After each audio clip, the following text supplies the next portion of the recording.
Hey Ben, what's the Aztec Safety online e-learning website again? Yeah, that would be aztecsafety.com. Fire extinguisher and firefighting, we'll send that one to Paul. Ah, now here's a course I should probably take. Conflict resolution. Power line safety. Yeah, I thought it might help me with my line calls. Did you know this Aztec website has over 100 safety courses? Jeez. Aztec Safety online course.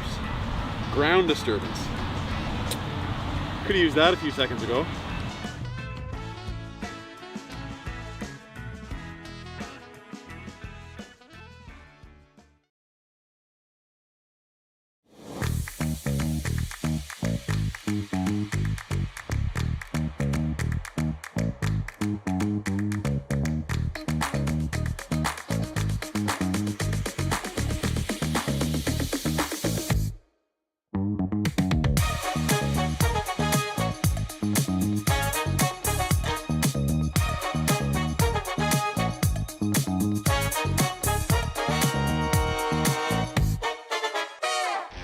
The 2025-2026 Grand Slam of Curling schedule is out, with big events happening all over Canada, like the Masters heading to London in September, the Tour Challenge from Nisku this October, the Canadian Open from Saskatoon in December, and the Players' Championship from Steinbach coming in January.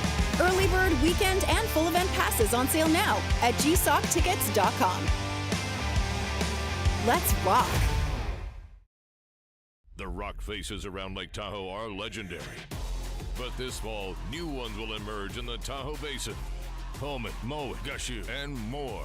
November 4th through 9th, the Grand Slam of Curling's first ever event in the U.S. is coming to Lake Tahoe, where the greatest rock stars on earth unite for 6 days of incredible curling, celebrity appearances, and après curl parties you won't want to miss.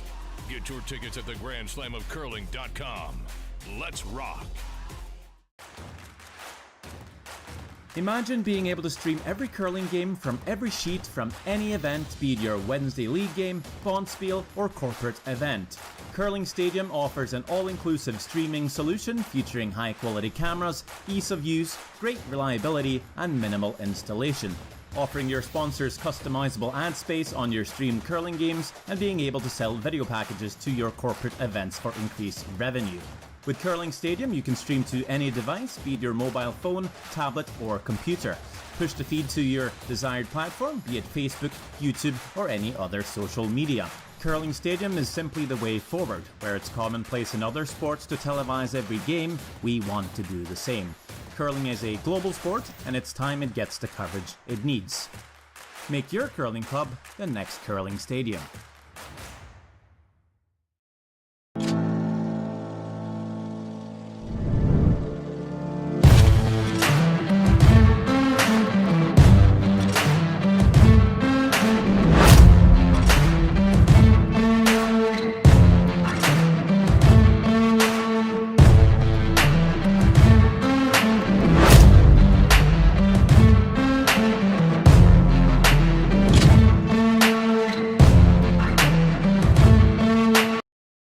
Welcome to therockshop.net, the official store for the Grand Slam of Curling. Whether you're looking for the best hats, stylish clothing, fun toys, or unique accessories, The Rock Shop has it all. Shop online anytime at therockshop.net for exclusive Grand Slam of Curling gear, or come see us in person at your next event. therockshop.net, where fans find their favorite curling gear. For over 20 years, the Sandra Schmirler Foundation has granted more than $9 million to hospitals across Canada for life-saving equipment for premature and critically ill babies. In the past 4 years alone, $4 million has been granted thanks to the curling community's incredible generosity. The need continues year-round, and with your help, we can ensure every baby has the chance to grow up and become a champion, just like Sandra. Hey guys, what can I get started for you today? Bananas away, regular? And I'll have the rip berry, but can I get vanilla oat milk and I'll add spinach and ginger? And can I substitute the raspberries for strawberries? Also add the chia and hemp seed, and definitely have the power booster and the collagen booster. And can I get that blended twice? Wow. For Alicia, custom chaos? One of a kind. You're one of a kind. Booster juice, freshly made, your way.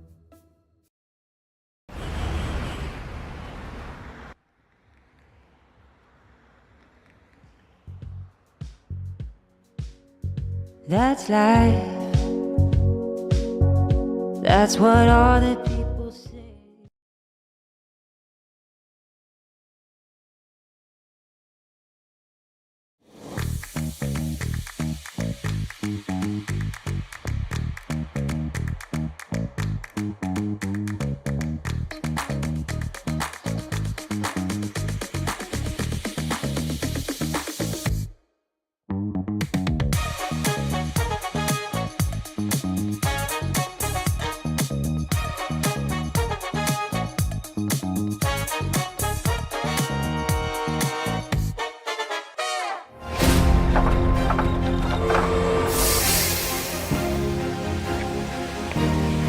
I have an idea.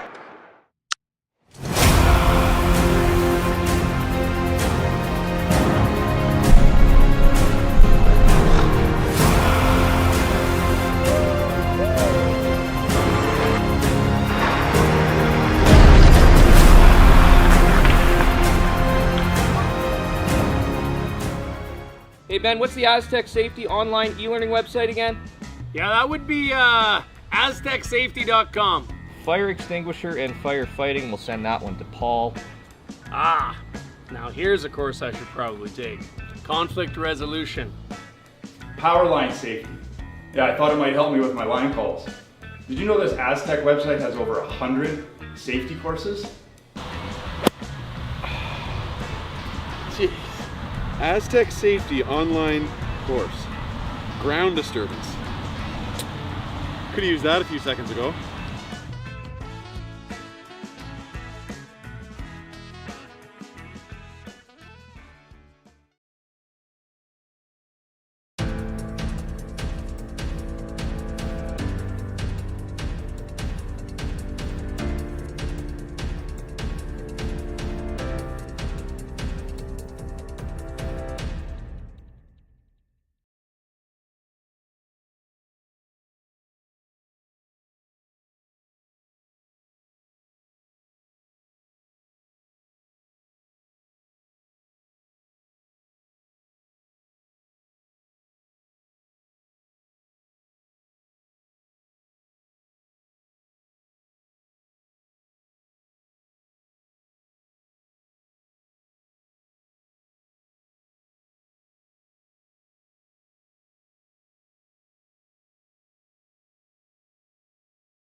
Joyce. What can I get started for you today? Bananas away, regular? And I'll have the rip berry, but can I get vanilla oat milk and I'll add spinach and ginger? And can I substitute the raspberries for strawberries? Also add the chia and hemp seed, and definitely have the power booster and the collagen booster. And can I get that blended twice? Wow. For Alicia, custom chaos? One of a kind. You're one of a kind. Blister juice, freshly made, your way. The rock faces around Lake Tahoe are legendary. But this fall, new ones will emerge in the Tahoe Basin. Homet, Mowat, Gushu, and more. November 4th through 9th, the Grand Slam of Curling's first ever event in the U.S. is coming to Lake Tahoe, where the greatest rock stars on earth unite for 6 days of incredible curling, celebrity appearances, and après curl parties you won't want to miss. Get your tickets at thegrandslamofcurling.com. Let's rock.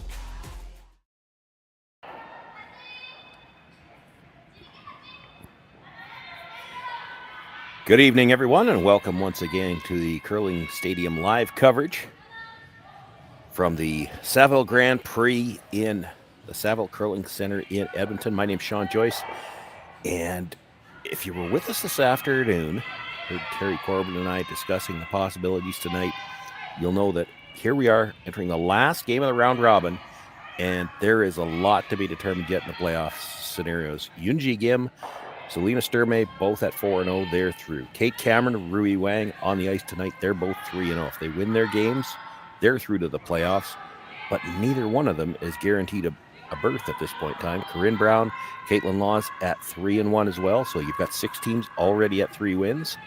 And then just below that, you have 6 teams at 2-1 entering the final draw round robin tonight. And that includes the 2 teams that we've got here on this feature matchup, the Reese-Hansen team and the Thevenot team, both coming in with a record of 2-1. If you win that game, go to 3-1, there's still not a guarantee that you're in. There could be quite the logjam at 3-1, and there's only 8 playoff berths. So even though you're playing well tonight, there could be some scoreboard watching. You might see some players looking over their shoulders. They usually know where they are in their draw to the button standings. We don't necessarily. We're underway here in what is a must-win game for these 2 teams to try to make it into the playoff round tomorrow. Reese-Hansen team got us started. Put up the center guard. It is touching the center line. Here's the come-around attempt. It'll slide all the way out in the open on the other side, still in front of the tee line.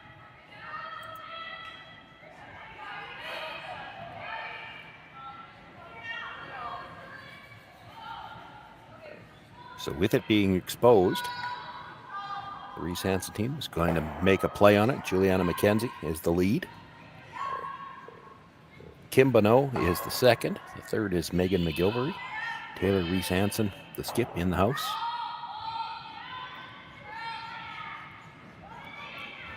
Looking for some extra curl here. They want to hang around as well. She'll make the hit. And rolls over into the edge of the 8-foot. Does stick around. She's got shot rock. Thevenot team won the draw to the button prior to the game to get last rock here in the first end. And it's not just necessarily first rock. That could come into play as a tiebreaker later on to determine who gets into the playoffs. Kaylin Matterns, the lead, being asked to make the hit. Taylor Stremick on the left as we view it. Stephanie Schmidt, the third. Russian closest to the rock, and the skip, Ashley Thevenot, in the house. Makes the hit, rolls back to at least, well, half under the guard. Now it is just behind the tee line. With it being behind the tee line, Reese-Hansen is going to ask for the freeze.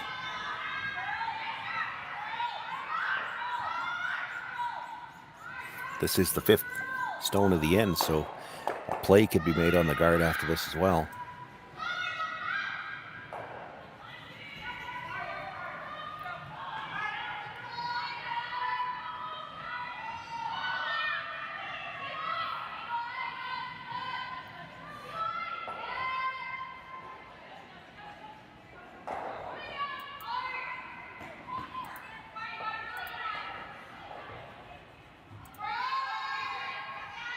Plenty of room coming by. They're trying to drag it as far as they can. She's got great line to that stone at the back. It does come up a little bit short. It's full 8 foot.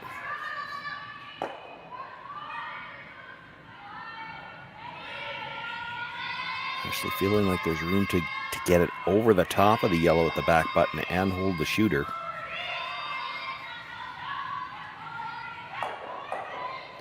Looks like somebody asked how much room there was between the two of them, so he's using the handle to try to give them an idea.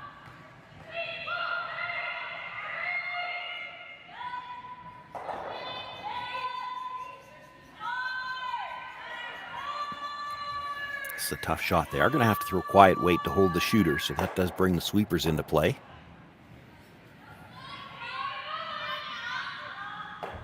Kaylin Skinner indicating early the weight might be a little bit down from what they had called. They were on the brush early. This is one where if you knew you were going to hit it too thick, you might have been better off to just let it crash the guard. Gets too close to the nose, does jam it on her own stone. Reese-Hansen now shot on the button. The Yellowstone's still available to run onto it, so Reese-Hansen's going to try to guard the yellow for now.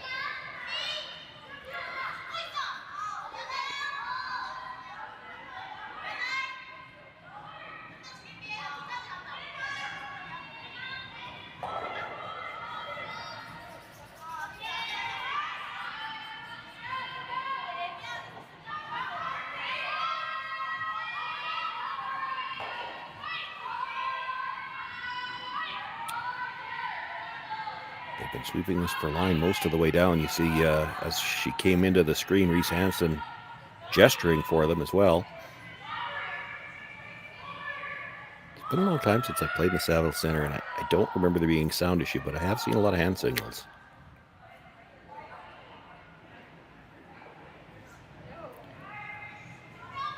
Probably stayed in good enough line that it's hard to get to the yellow-red. Even if you could, you might want to be playing the double peel here. Just to get rid of these centers, the overlap center guards. Thevenot does have last rock here. Looking for the double peel, might be able to bring one back into the house. Gets one guard, moves the other one off the center line.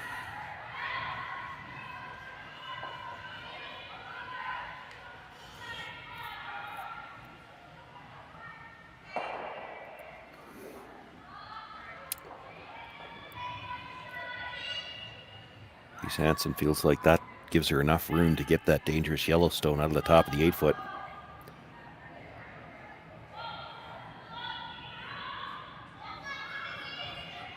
She could simply guard it again, but it's a dangerous stone to leave there.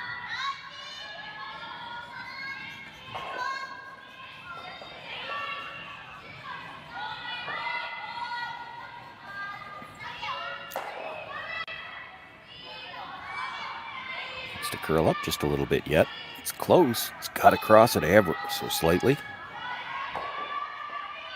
And ever so slightly is all it does. It's enough to pass it by, but did not get the roll under cover. It stays out in the open, and now there's a double available.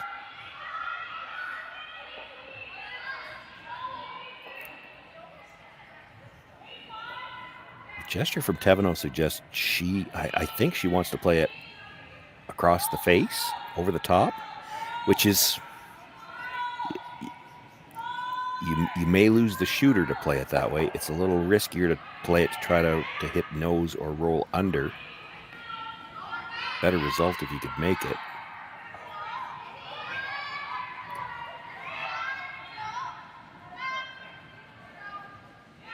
Stephanie Schmidt has got to come up a little bit to get the back one. It will drive it by, and the shooter does roll out of play. So now a chance for Reese-Hansen to cover that shot stone on the button.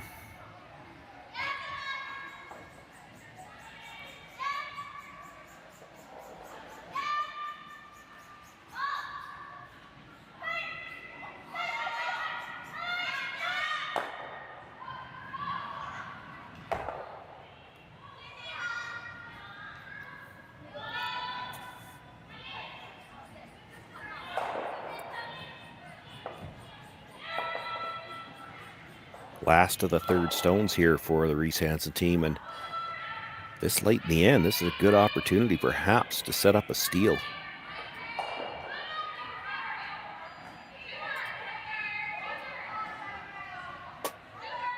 Let's see as this crosses the center line. If it's got the right weight, it'll really start to curl over. It's tight for sure. Felt like they had to curl. Had to sweep for curl, and it does get back close enough to the center line. There's not a port. Dangerously close to slipping into the rings there.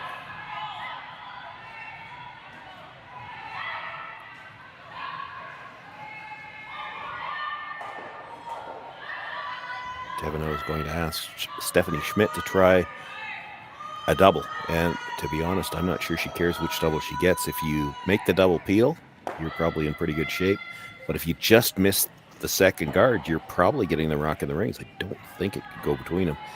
This is just, you couldn't miss it this way. This is not the side you needed to hit it on. It's straight peel on the guard.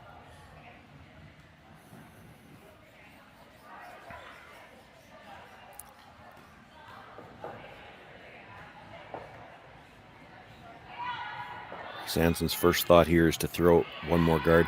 If this was her last stone, she could actually loop one around and sit two. Could do it here anyway, but if you Christmas tree it here, Ashley Thevenot might have to just pick out the shot stone just to make sure she's got a chance to score in her last one.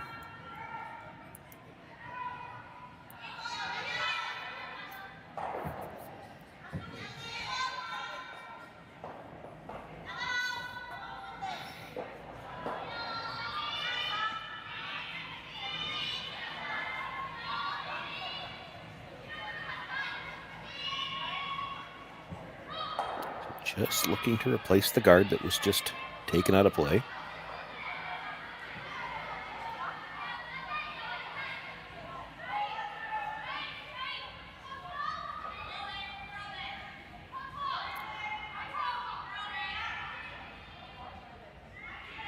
Pressure set early again indicated that this might have a lot of weight, but now they're sweeping for curl. Got to get it back close to the center line. Doesn't have to touch center. Just enough to close down the port. Wow, that's really good.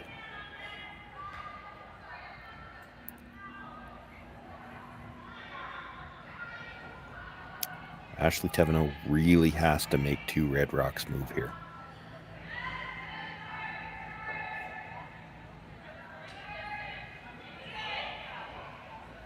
And to their credit, good that they're discussing which way you want to hit it, because there's a drastic difference between going over the top and trying to go hit the second one on the center line side. It's a drastically different shot. And if you go down to the other end thinking either or, it's far too easy to just absolutely stuff it on the second one. Then that shot stone is still buried. Reese-Hansen comes around again, and you're possibly giving up a steal at two here in this end. That broom, I have to think she's trying to hit the second one on the center line side. It would be very thin to drive it across the top.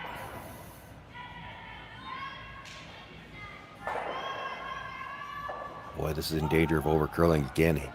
Hitting the first one on the center line side doesn't get you a lot. It peels the guard. But now I think Reese-Hansen comes in. Well, they didn't really talk about this.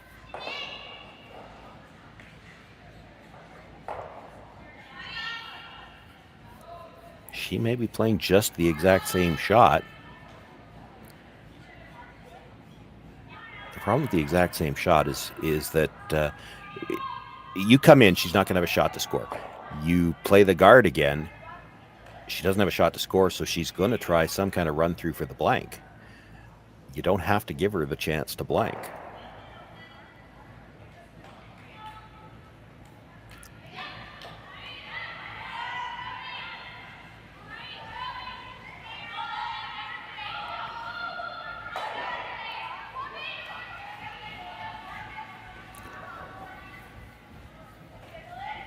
Okay, they were coming in. They just used the same ice. Now this is looking great coming in. Got to bring it just a little bit farther. Needs a little bit of overlap.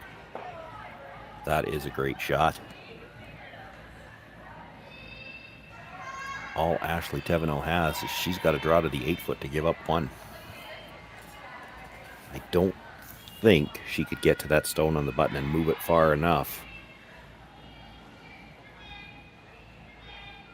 And risky to try it. She might be giving it a go with that ice. You'd have to have back 8-foot weight. And if you were ever a little on the warm side, you could go right by everything. It would still be a steal of 2.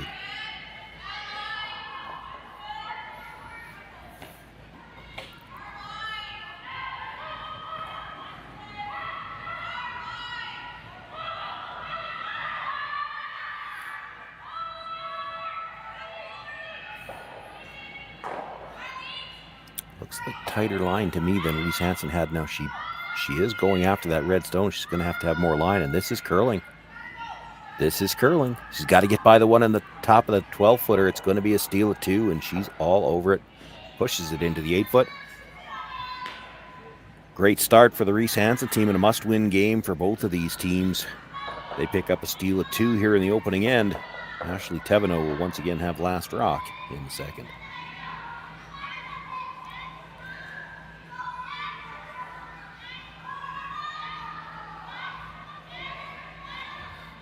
Hey Ben, what's the Aztec Safety online e-learning website again?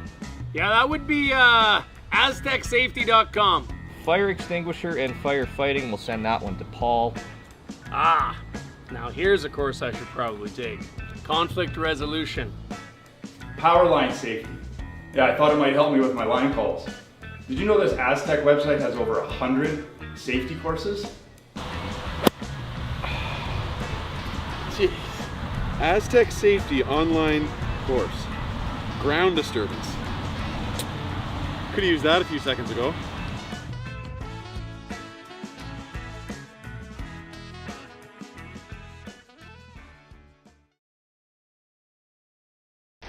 The 2025-2026 Grand Slam of Curling schedule is out, with big events happening all over Canada, like the Masters heading to London in September, the Tour Challenge from Nisku this October, the Canadian Open from Saskatoon in December, and the Players' Championship from Steinbeck coming in January. Early bird weekend and full event passes on sale now at gsoctickets.com. Let's rock!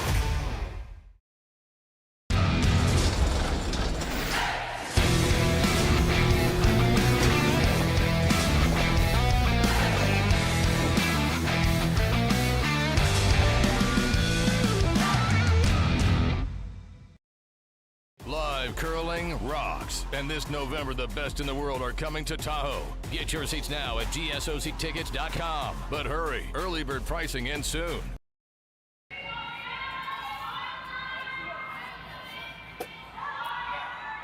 Well, a great start for the Reese-Hansen team in a game that they must win to have any chance to make the playoffs. They've got the 2-0 lead with the steal.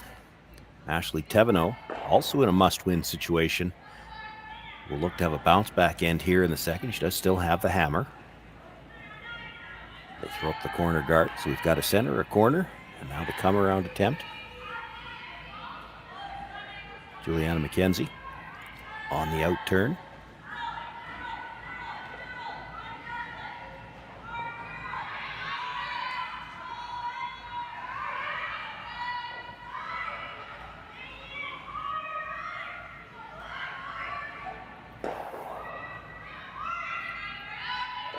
Rushes were down most of the way. This is getting really tight to that stone just outside the house.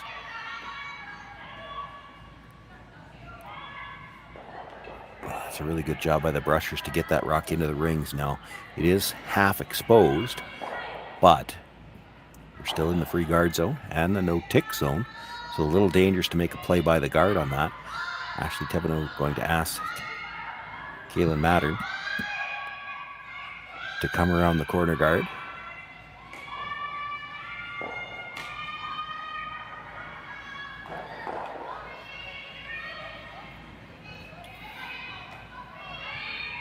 You might want to make sure you're deep with this as well. Got to be T line or deeper, and I say that because if you ever had to play a double on those reds later on, it's coming over towards that corner, and you don't want to stuff. You don't want to put this where you're going to stuff that red into it. Playing the double. Had great line. If she'd have had about 3 feet more weight, she'd have been buried. Where it stops, though, it is almost fully exposed. You might be able to make the hit and roll back to the center line behind those two reds as well.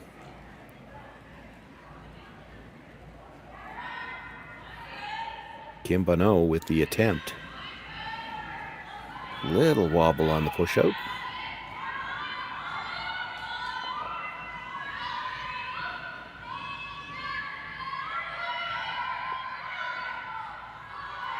Once it starts to curl, they pick up the brush a little harder.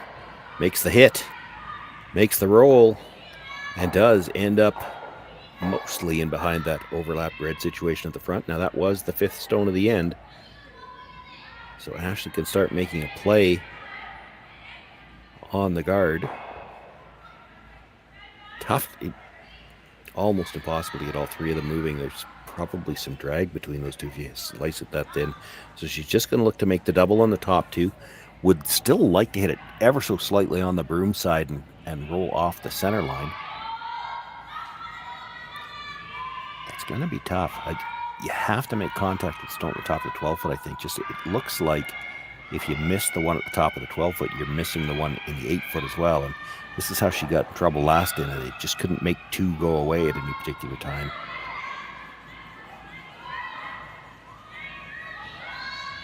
Gets 1 and does pass by everything.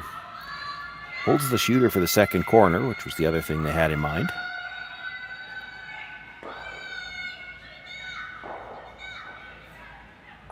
It is tough for the Reese-Hansen team to guard both those red stones with 1, so she's looking at making a play on the corner guard.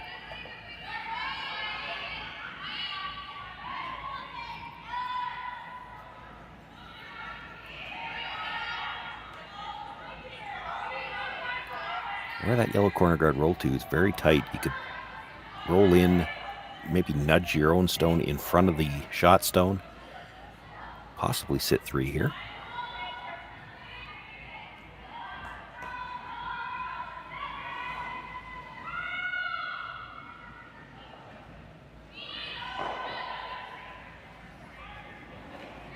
On the brush right away this time. She's looking to roll towards the center line. Going to be a little on the inside, makes the hit. Not going to roll over far enough to nudge your own. Reese-Hansen continues to sit 2. There is a double available straight back on those 2 rocks in the rings. I don't know if you want to really be trying to roll into that red. You can't jam this one. You've got to make the double here.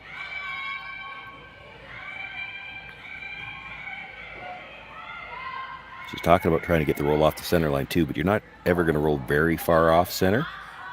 Worry about making the double. Leave your rock in a good position to use it.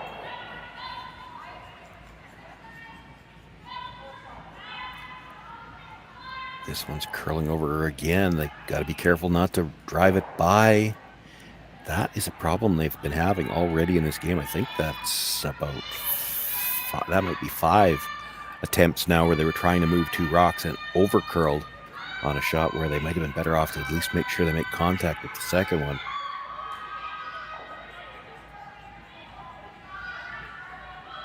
Does give the Reese-Hansen team a chance to guard it now. The shot stone's only in the 8 foot, but you get this guarded, it's a double guard.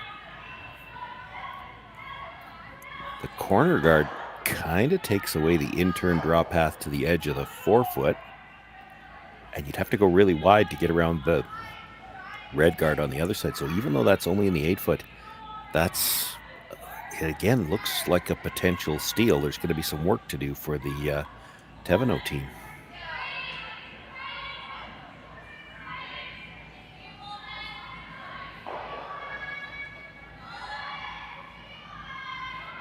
Nothing out of the brushers. This one might be a little tight. Megan McGilvery would like some separation here.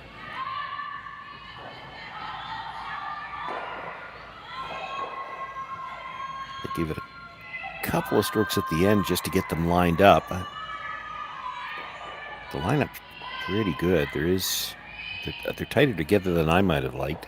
Ashley Thevenot's going to try to make two move again. It's a question of which two do you want to play. Well, she's looking at playing the angle slash into shot rock.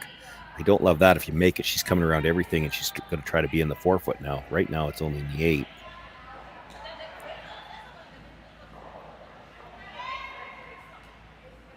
I think she's trying to line up the double peel on the 2 red guards now.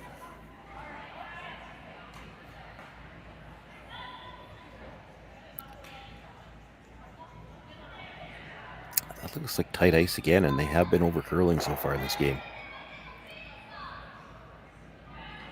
Stephanie Schmidt on the intern with the big weight. They call the brush on right away. Well, they overcurl once again. They do get 2, but they lose their own stone that's tighter to the rings, and now there's absolutely no way to get to the 4-foot on the outturn side. There is a run back on the yellow guard, the stone that was just thrown.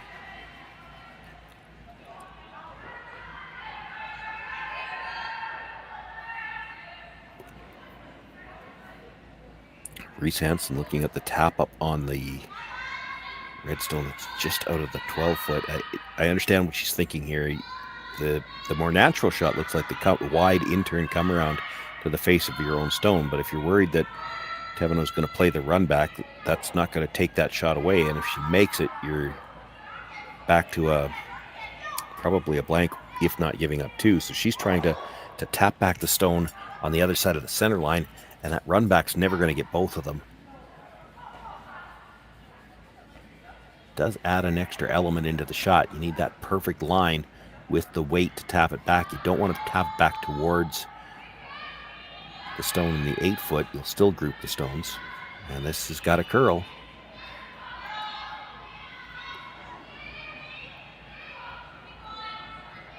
Plan B, you might be able to split this a little bit. Get 3 into the rings and overlap those 2 red stones. That's not bad. That worked.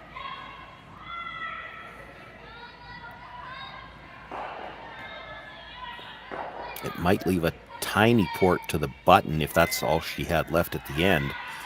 That's a shot Ashley Thevenot was going to have to play. Well, she's talking about trying it now to set up a deuce.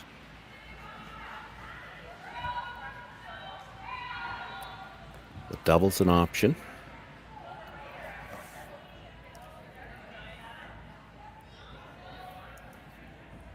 You could still try running the guard in at something, although you really have to make contact with something in the rings at this point.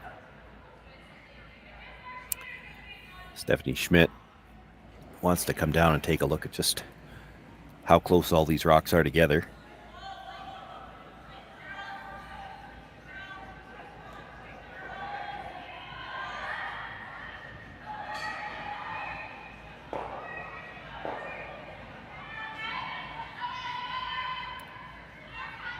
Thinking about the draw.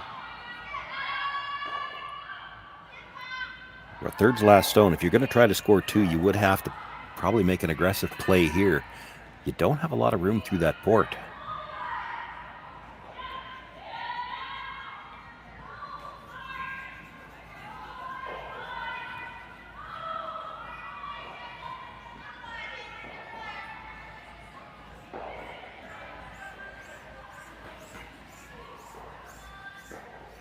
I have to admit, I wasn't paying enough attention when they were throwing the pregame practice and draw to the button. There is a possibility, it's 50-50 chance, I guess, they could have been throwing their practice on this side, in which case she may feel really good that she knows the path for draw to the button on this turn.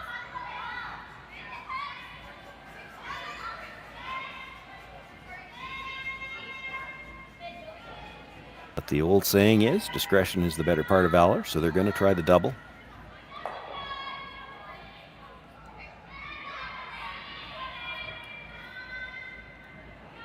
You try to make the big shot now, you might not have a shot for the last one. You make an attempt at a double here, you should still have something to shoot at least have a chance to score.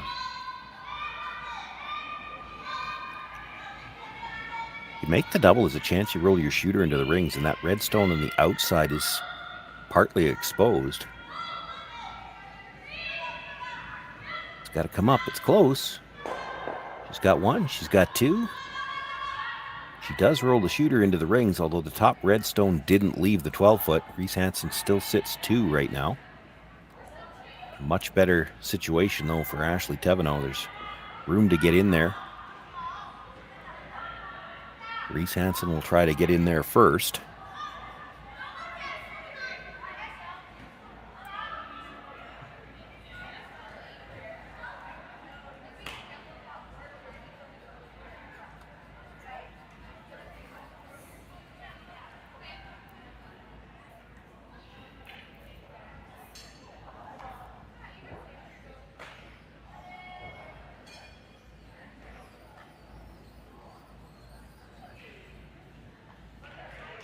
She's had all the pressure on the Thevenot team so far, a chance to continue to put that pressure on.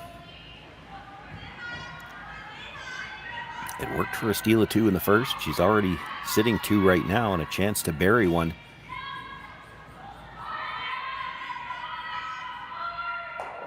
Looks to have nice line coming in. In fact, if this is too deep, it might overcurl, but it doesn't look like that's going to be a concern. They're going to have to work just to get any of the 8-foot. They're going to have to work just to get any of the rings. It comes up short. This is the best opportunity Ashley Thevenot has had so far. Has had everything going against her so far, and if you make a come around here, there is a chance to set up the skip's deuce, and you could be right back to even.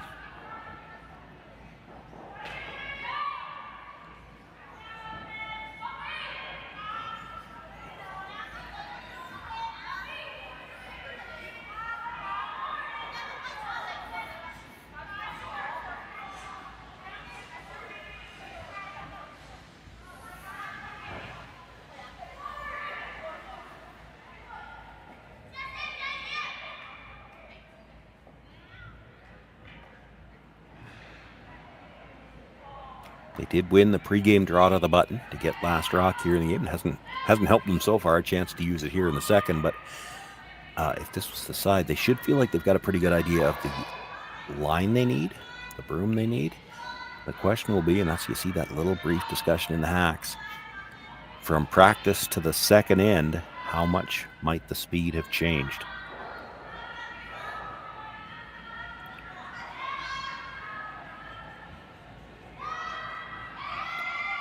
Ashley Thevenot with her first. Kaylin Mattern with the broom down right away, but just cleaning. It's got room right now. It's got lots of room right now. As it crosses the hog line, if she's got that good front house weight, you'll see it walk right across. This not taking that big move yet, so thinking it might be a little deep. They're trying to carve it. She's got front half of the button. That surprises me that didn't finish more than that. Usually when a rock doesn't finish on this ice, it has been a question of being a few feet heavy. Her weight's not bad, but she left that probably 2/3 open. Reese-Hansen's going to have a chance to remove it. She can sit 3 and at the very least get the force here.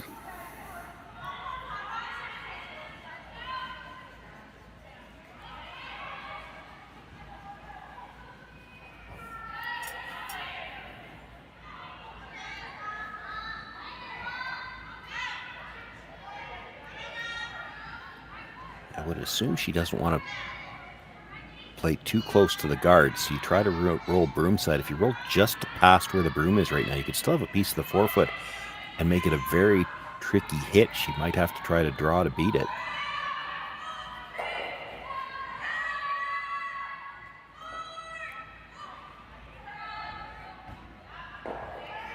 They'll just play the nose hit, stays right there.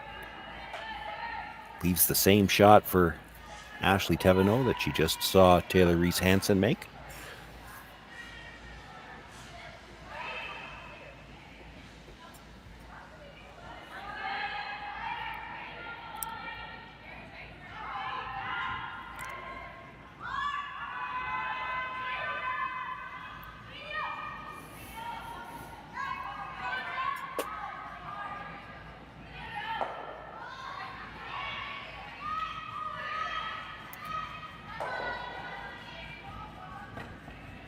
Facing 3, but at least with a chance to score here in the second. Needs the nose hit.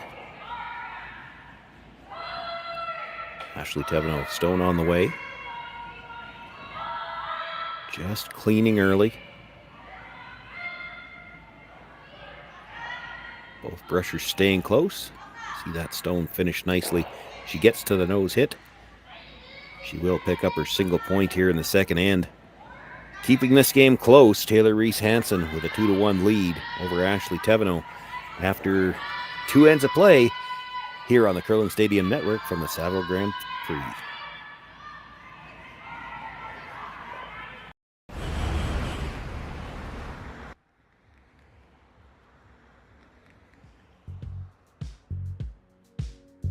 That's life.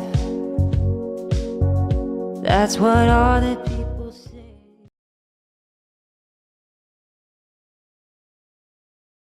Hey guys, what can I get started for you today? Bananas away, regular? And I'll have the rip berry, but can I get vanilla oat milk and I'll add spinach and ginger? And can I substitute the raspberries for strawberries? Also add the chia and hemp seed and definitely have the power booster and the collagen booster. And can I get that blended twice? Wow. For Alicia, Custom Chaos? One of a kind. You're one of a kind. Blister juice, freshly made, your way.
Taylor Reese-Hansen has looked very good through the opening 2 ends of play.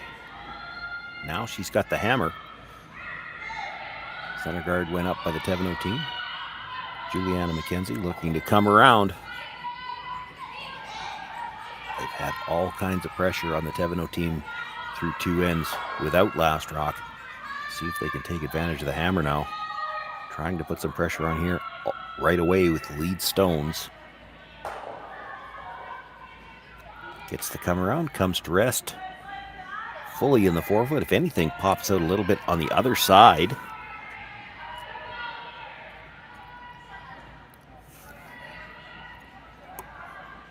Kaylin Mattern's going to look to come down to the face of that red stone.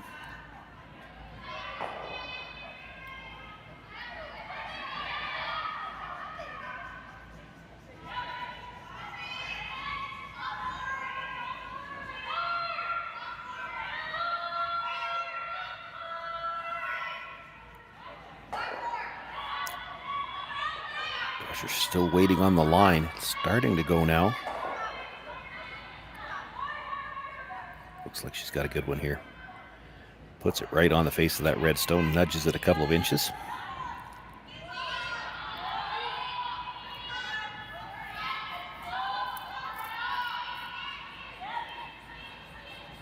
Juliana McKenzie will look to come down, sit on top of the yellow, maybe leave a little bit of separation. They talked about maybe being top 8 by 12. If you could cross it a sliver, you'd love to come right down to the corner.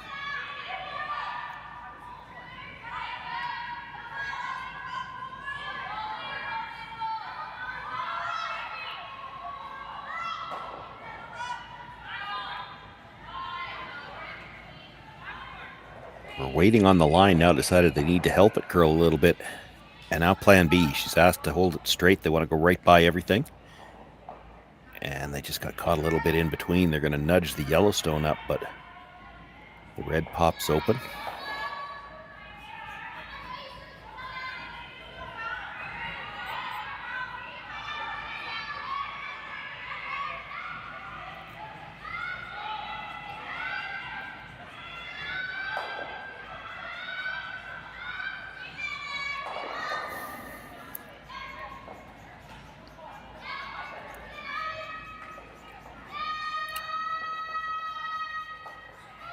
Thevenot thinking to come down, tap the yellow stone. They want to get right to the face of the yellow stone. Tap, tap, and just move the red behind the tee line.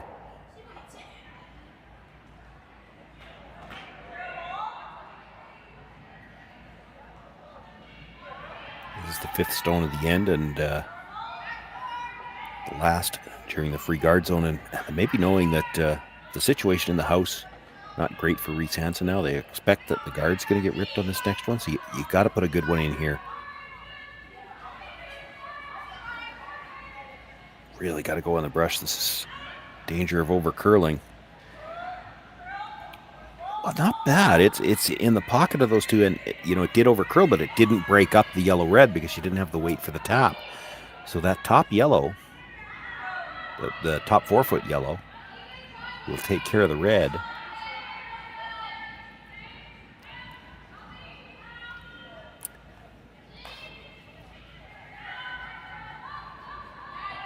This is the 6th stone of the end. She could peel the guard. The situation in the house is not good for her right now.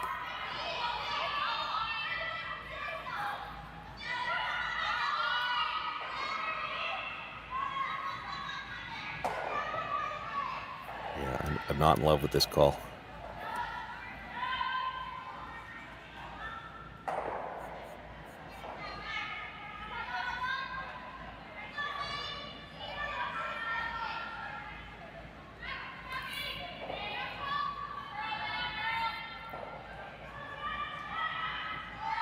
Looking to jiggle some things around, try to protect that shot stone.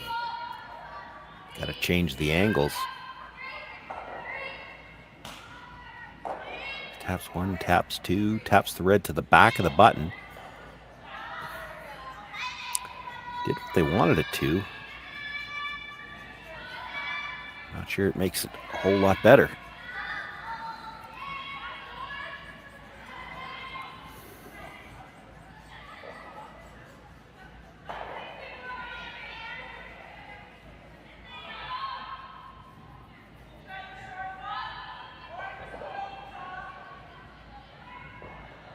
This end is going to get interesting.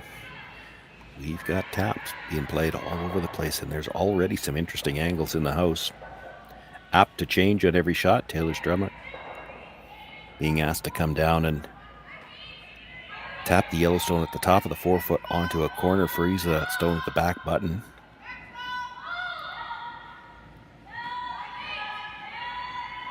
It's getting close. You got to get by the 2 stones at the top of the house. She's got lots of room by those. Makes the tap. A little thin on the first one. Now, where it puts it is interesting because the red-yellow, both red-yellow combinations look like they would go towards that red stone at the back of the button. But if you hit the first one, does it clip the second yellow? And if you could get to the nose of the red, it might. But if you're on the high side of that red, I think it drags and it might go by the yellow at the top 4 foot. And there's a good look at it. You can't actually get to the nose with any weight.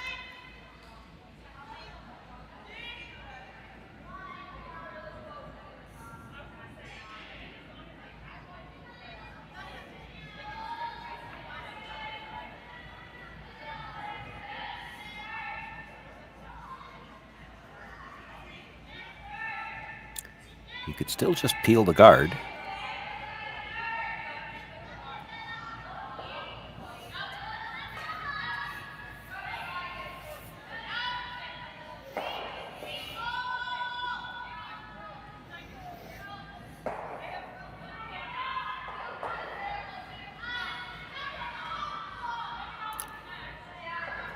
It is Kim Bonneau that came down. It is her last of the second stones. She's got to throw this one.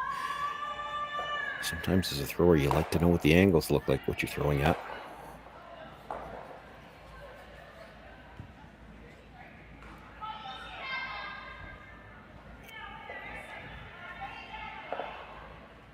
She's got to get close to the nose if she can here. It does look like it's lined up to clip the second yellow one. But if you hit this first one thin and you get any drag at all, it may go by that, and then it's going on to the shot rock.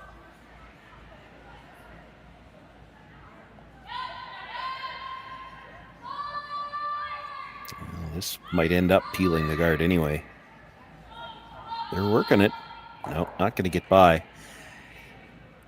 That, I think two things. That might be the better call anyway. And to their credit, I think what they did when they put the broom down is, let's ice this tight. We have to hit it thick, and if we hit the guard, so be it. They didn't take any chance of hitting that on the high side and getting drag.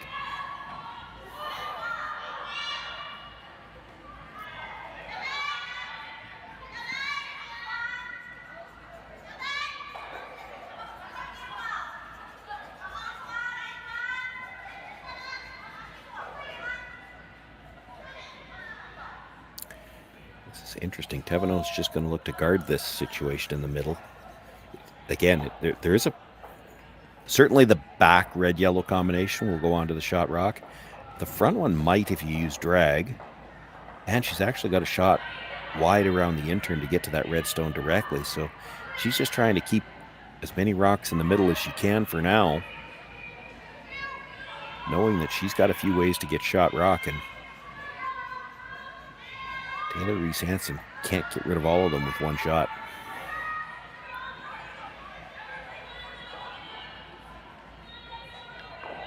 Good job on the brushes to get that back to covering up the two that might be able to run the double on the yellows.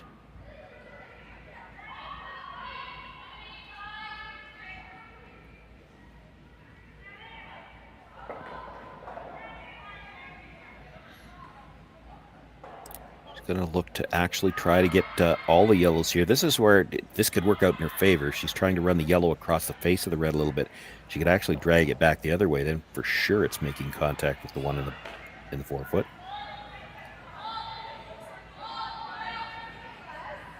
Needs to stay just a sliver on the high side. This might be a little more than a sliver.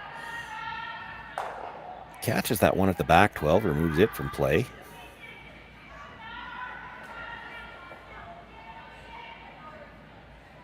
The guard was good on the last one. It should be good again.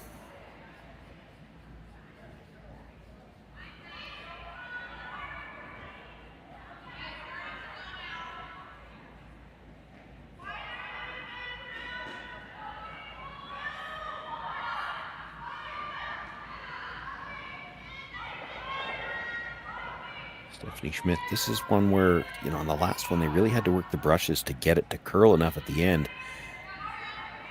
Sometimes you can over-adjust throwing the second one. This looks pretty good, though.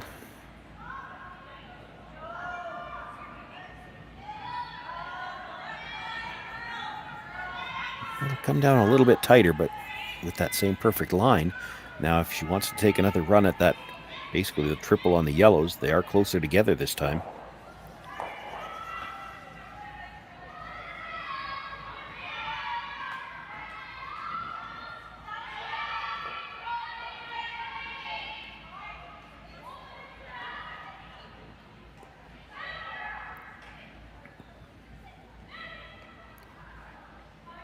Needs to hit it just a shade thicker this time than she did on the last one.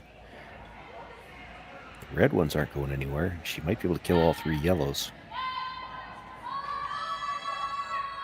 I don't think she wants to cross it, though. It's it just thick enough to catch a piece of the second yellow and moves it far enough that Reese-Hansen is sitting 3. One more look at this. They were looking to hit just a sliver on the high side. She gets to the nose. Still gets pretty close to nose on the second one, about 3/4. Not enough to drag. And it does rub that stone to the top of the 4-foot. It's always nice when you get to see just how close those ones were to the right line. And moves it just far enough to sit 3. All Ashley Thevenot has now is to try to come wide on the intern and freeze to that stone. Now it is behind the tee line. So if she can make this freeze, she can turn around and put the pressure right back on Reese-Hansen. But this is a must-make shot. You're already facing 3. You're already down 1. And you're without last rock here.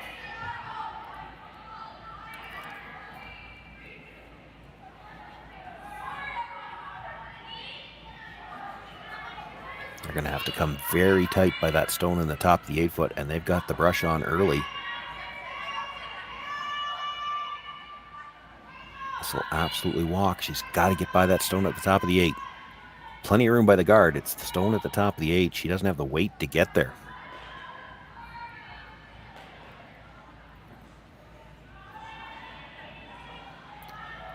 So now Reese-Hansen with a chance to come. She's signaling top button. I think you might even want to be higher than that. You're trying to take away the path for that freeze. Sit 4. And at the same time, you come in right to the button. You're probably scoring at least 2 anyway. But if you're that tight,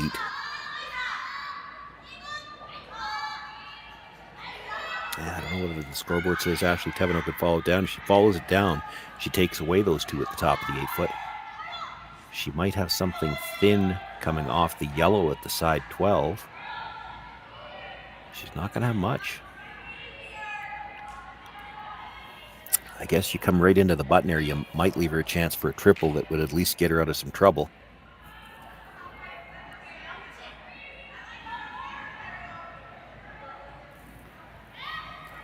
Boy, if you put this straight across from the red and the 8 foot on the other side, block the path to that button stone, you're sitting 4, and I don't know what Ashley Thevenot could do that you wouldn't be getting a shot for at least 3.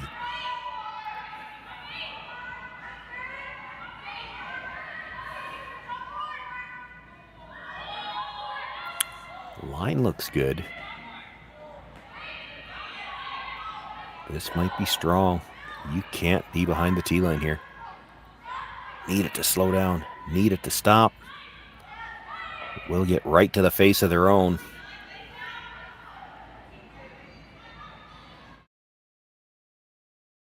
Taylor Reese-Hansen sitting 4 right now. 2 of them locked on the button. The only choices I see for Ashley Thevenot, and she talked about one of them already, try to follow it down. You freeze on the face, concede 2. She's going to have a little tap on the other side to try to get 3. Or you try to make the triple, and it's not easy. I'm not positive you can see enough of that red stone to make the triple. You can certainly see enough to slash it onto the one that was just delivered, but if you don't get it into the pocket, the back one's not going anywhere.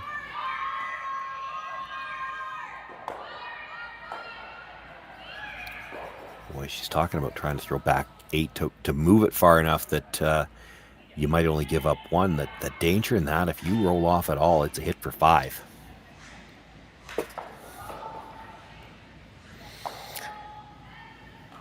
And this can't feel good to her at all, that she just threw this draw and was well short of the weight.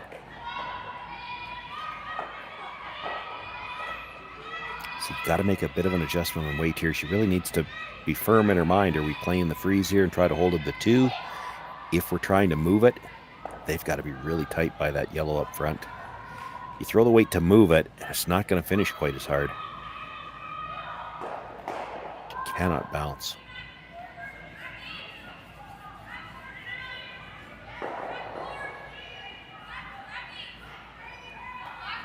Still out there. Trying to carve it now. She needs this to curl. Has to get close to the face. She's got the weight to move it. I don't know that she's got the line to stay in front of it, though. Does bounce off. She got the second shot. But Taylor Reese-Hansen has got to be able to see most of that rock, if not all. I think all. Yeah, there's a good look at it. Just all. Well, all in a little bit of air. And if she can get to the nose here, that'll put 5 points on the board. It would be a huge 7-1 lead.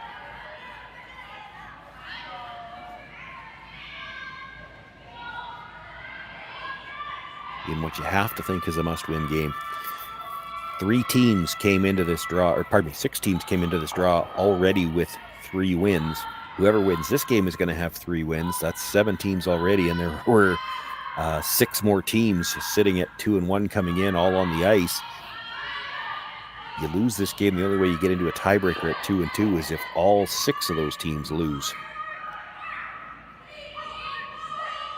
Taylor Reese-Hansen with no mistake here, comes down, makes the hit, even gets the little bonus flop to the inside.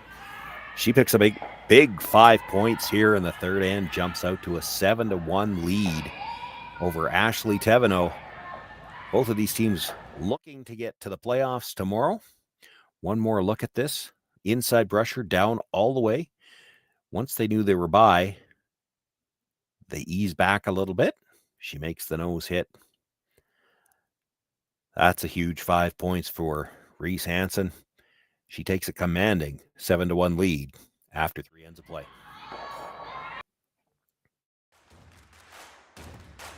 Imagine being able to stream every curling game from every sheet from any event, be it your Wednesday league game, bonspiel, or corporate event. Curling Stadium offers an all-inclusive streaming solution featuring high-quality cameras, ease of use, great reliability, and minimal installation.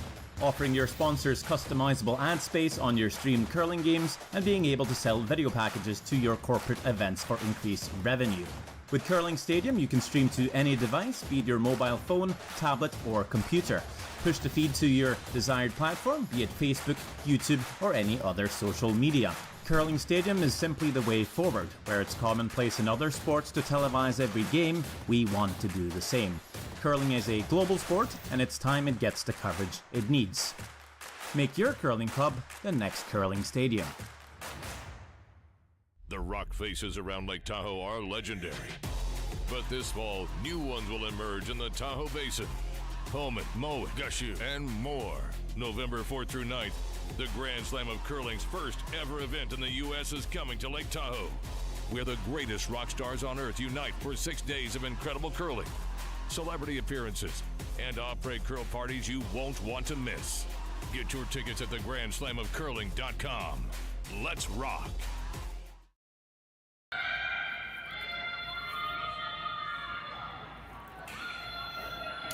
Shaw Joyce with you here live from the Saville Curling Center. It's the Saville Grand Prix on the Curling Stadium Network. Thank you for joining us from wherever you happen to be watching on the YouTube channel. If you haven't had a chance yet, be sure to tap subscribe. It allows you to take part in the chat through the games as well. And you will get notified the upcoming games. You won't miss anything from your favorite teams.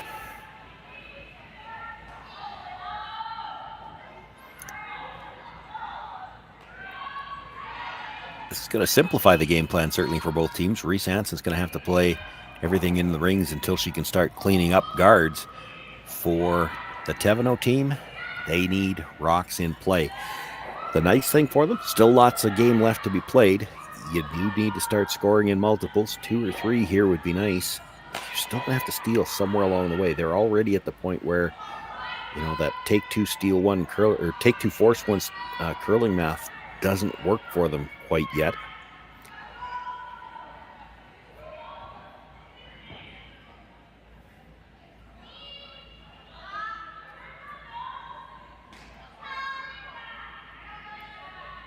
Well, that was well managed on the way down. They managed to get it covering shot stone, touching the center line, but left it just outside of the ring, so they can't make the double attempt. They're going to come around the corner and looks like maybe try to leave a second corner guard tight to the rings on the same side.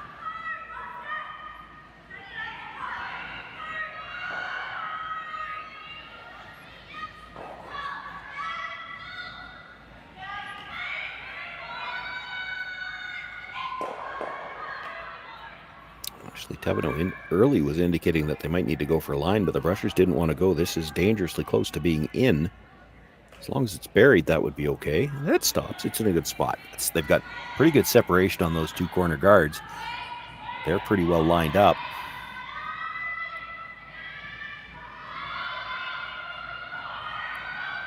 I have to admit, I'm a little surprised to see Reese-Hansen playing center guards, but I mean, the old adage is you could put the pressure on the middle.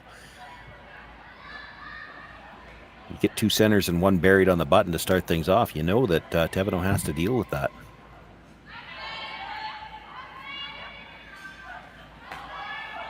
The only problem is Thevenot's not likely to play hits to deal with it anymore. She's probably going to play some kind of corner free, maybe a little tap.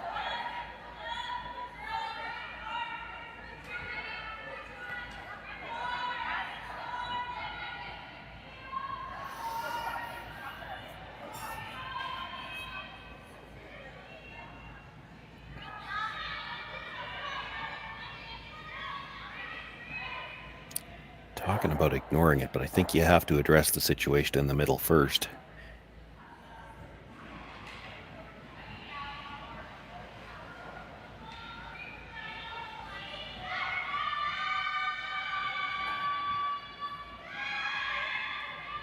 And she's starting to walk over like she's thinking about playing it from the out-turn side. I don't think you want to do that. You play the in-turn, try to get down to the face of it, maybe nudge it out in the open. If you happen to rub a guard on the way by, you might end up in behind the corners. There is no plan B on this side.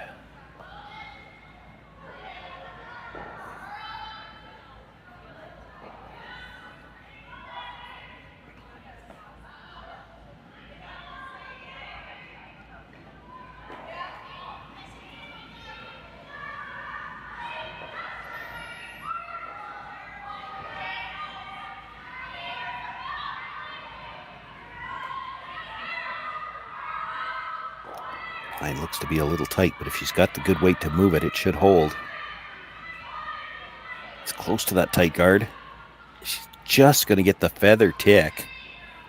Feather tick again and spins off. That has just been the kind of game that the Thevenot team has been having. That just, if there's anything that could go wrong, they find a way to do it. They just haven't been able to buy a break. And at the worst type of break, too, they didn't even take the guards out of line. Thevenot just needs to make this go away. If they really want to make the pressure, put the pressure on her, continue to put the pressure on if she could ever cross it, but they're just looking to make this go away and roll out. There was a chance there she could have hit and rolled to the button, left all 4 Red Rocks in a line, and no way to get more than 2 of them. Plus, Ashley Thevenot doesn't really want to be playing any kind of weight here anyway. She needs rocks in play.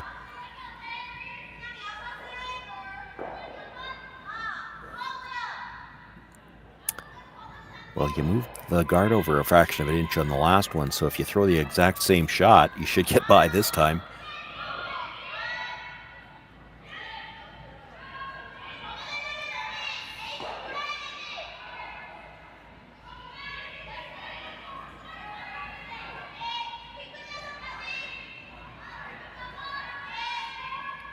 Called the brush on again right away.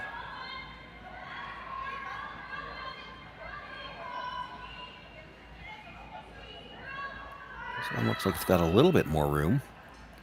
They're actually looking for curl now.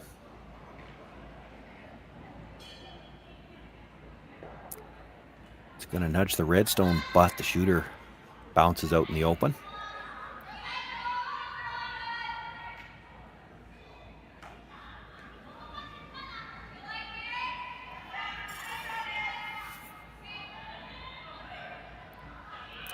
Megan McGilvery now, and this time they will look to roll underneath those guards.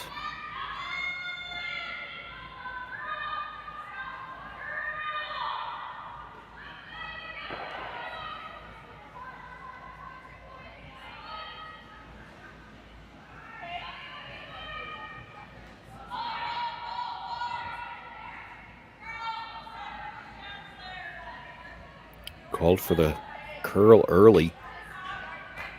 Wants to get at least to the nose to not touch that second redstone. And will nudge it out into the open. Well, there's a bit of a break for the Thevenot team. They now have some room.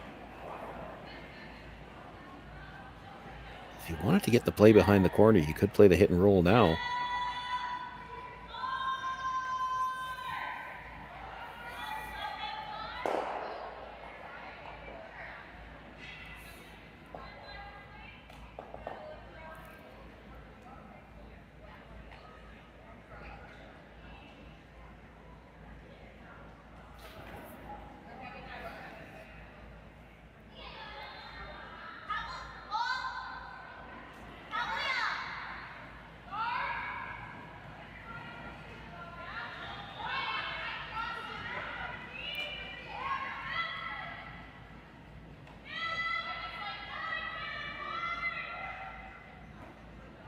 Boy, that really moved from just outside the hog line.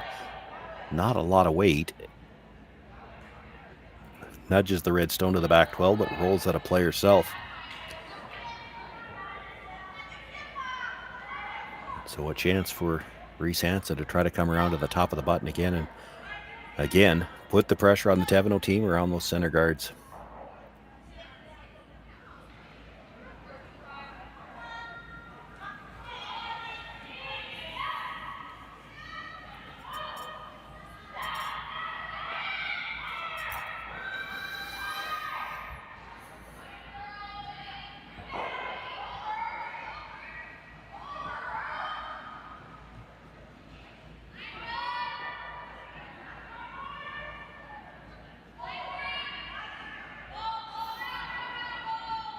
Cleaning early.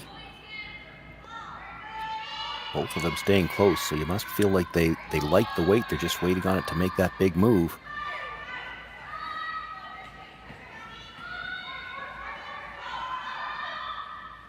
Nice steady curl coming into the house. Didn't really walk over like we've seen with some.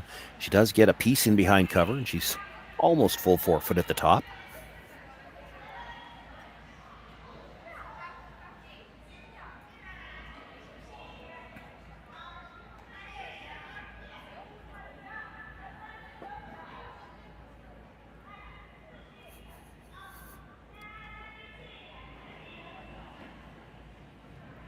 Stephanie should be able to get at it with enough weight to move it at least behind the tee line. The question will be whether or not could she ever get just across the face to leave her sheeter buried.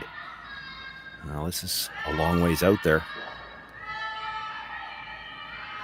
They're sweeping for curl, trying to help it over. At least get to the nose. It's going to be close. Taps it back, does put it behind the tee line. That's a pretty good shot. Dangerous to go after the yellow one. And you'd have to roll away, so if you make it, you're going to leave a path to the freeze at the back.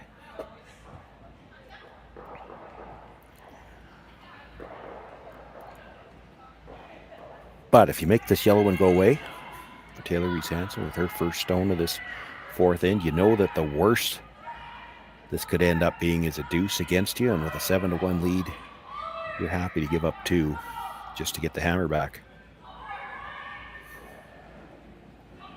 It's still not going to be an easy deuce. There's not a lot of scoring area left.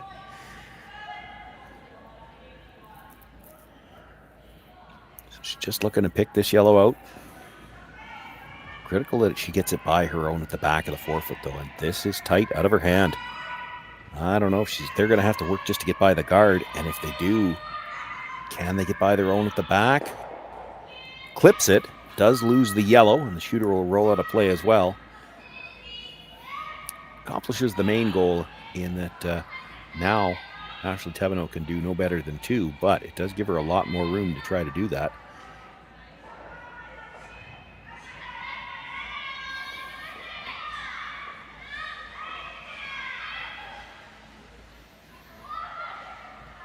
Needs to get this buried, and the last couple of rocks down here, we've seen there just doesn't seem to be quite as much curl on this side of the sheet.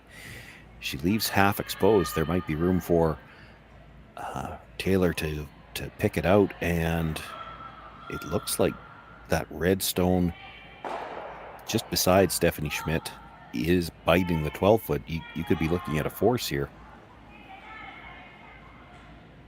So got to bury this one.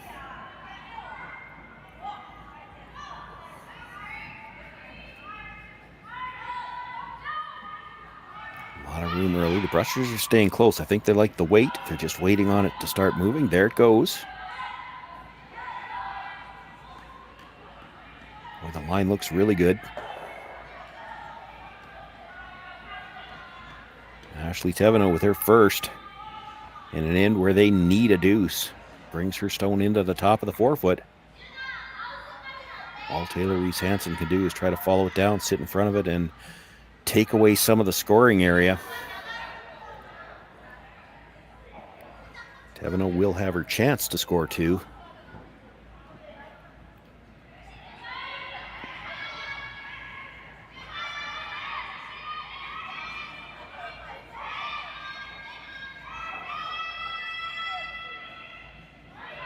Is she thinking about the double run? She might be.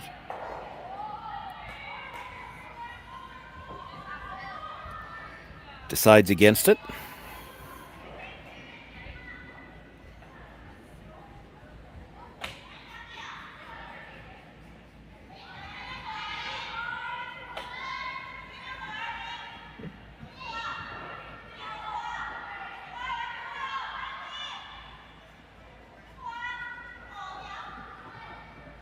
Just 2 stones left to come here in this fourth end.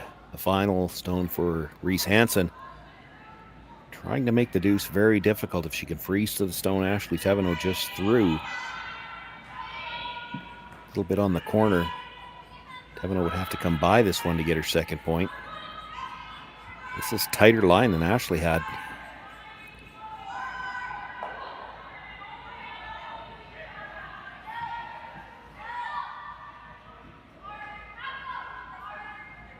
Realized it wasn't going to get by, or wasn't going to get to the yellow one anyway, so played for the little rub to at least force Ashley out a bit wider. It's in a different path. She could come down to that stone at the back of the 12-foot if she had to. She would be sitting 2 then. That's the danger, though, is if you throw that little bit of extra weight thinking you got backing and then it runs straight, and we have seen that on this side of the sheet. She could go right by everything. So you have to throw as though you're throwing a straight draw, and now you just wonder, like, she's got about a foot more ice. How much different is the speed going to be down this path?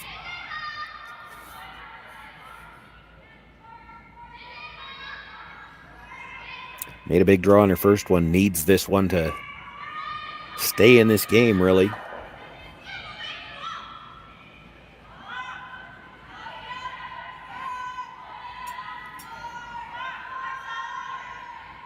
Definitely looked like she gave it some at the end. She may be expecting it to be just a little bit heavier here. Brushes are staying close. She might need that backing. Looks like she's on line for it. They're actually sweeping now just to try to make sure they stay on the red one. And it does come down, rest up against it. She will pick up her 2 points here. Ashley Thevenot closes the gap ever so slightly. Reese-Hansen with a 7-3 lead after 4 ends of play. Reese-Hansen will have last rock when we come back for the 5th. But the 2 teams will have a 4th end break before that happens.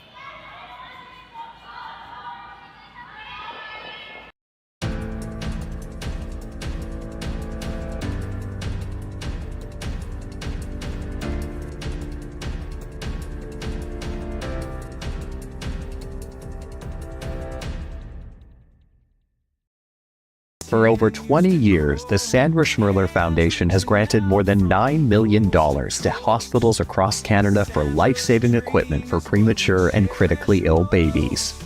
In the past 4 years alone, $4 million has been granted thanks to the curling community's incredible generosity. The need continues year-round, and with your help, we can ensure every baby has the chance to grow up and become a champion, just like Sandra.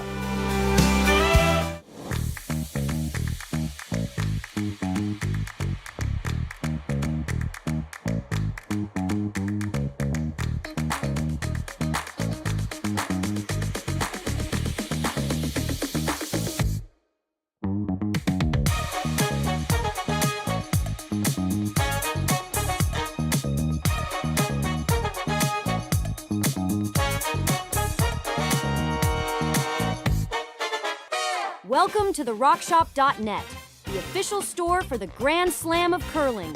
Whether you're looking for the best hats, stylish clothing, fun toys, or unique accessories, the Rock Shop has it all. Shop online anytime at the RockShop.net for exclusive Grand Slam of curling gear, or come see us in person at your next event. The RockShop.net, where fans find their favorite curling gear. Live curling rocks. And this November, the best in the world are coming to Tahoe. Get your seats now at gsoctickets.com. But hurry, early bird pricing ends soon.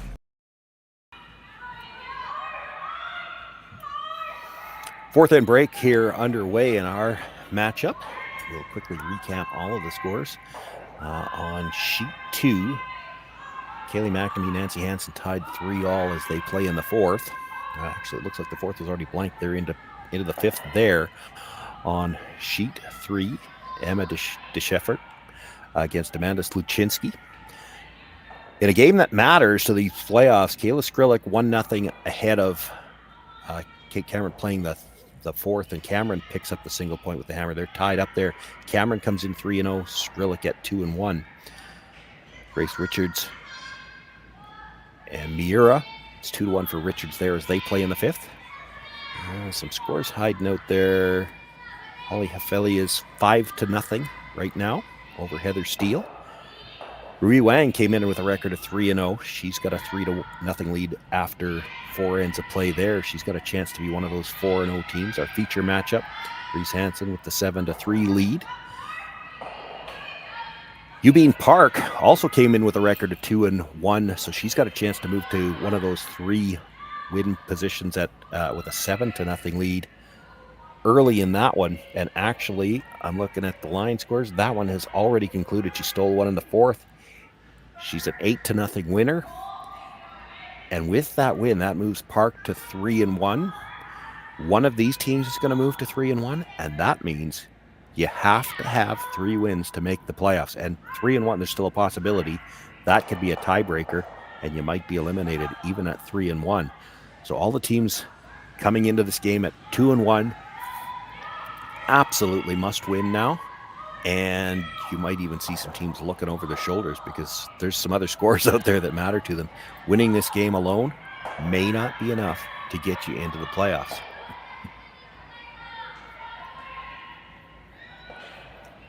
Looks like we got some musical grippers going on.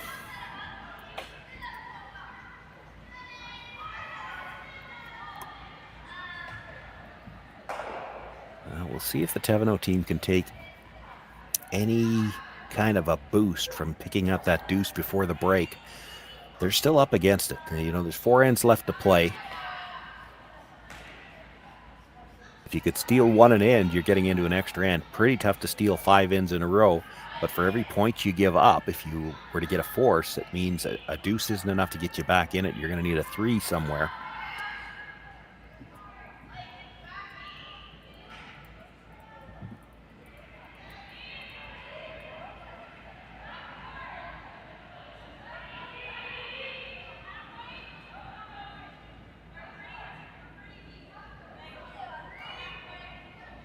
Four ends left to go. If you get a force anywhere along the way, you'd need 5 points to get to a tie. That's a 3-ender and 2 steals and 1. Just so that it's not all back-to-back, it would be really nice to get that first steal here, and it looks like they're looking for the tight guard. You got to think they were hoping to play 2. You know, and they got a good center guard out of it, but it's a halfway guard, and it's really tough to throw the second guard when that's where you put the first one.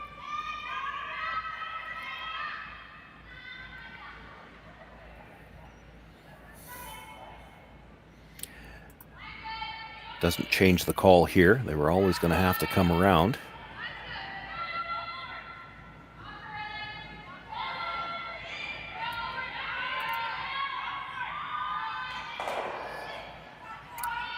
Juliana McKenzie continuing to have a very good game here. Brings this stone into the top 8. Might even bite the forfeit, does.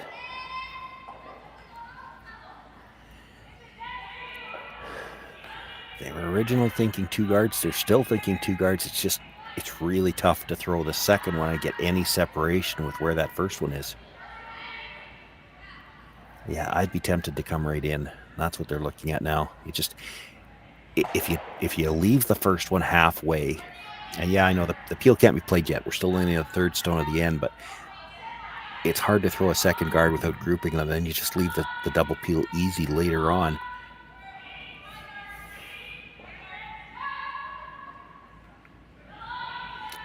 Does mean you're probably going to have to try to steal this end with just the 1 center guard, but I mean, that can be done. You've got to execute your last 7 shots really well.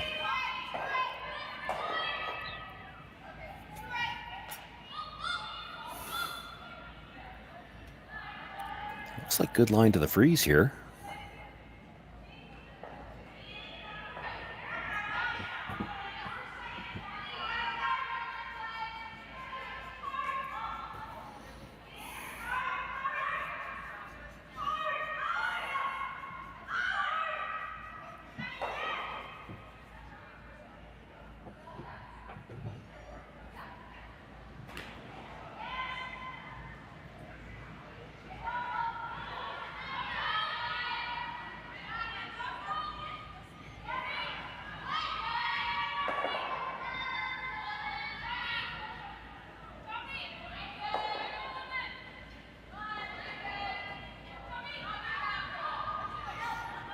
looking to come down, sit on the corner of it. Bounces off a little bit. It's not the end of the world for a team that's up 4, and you're okay with leaving hit opportunities.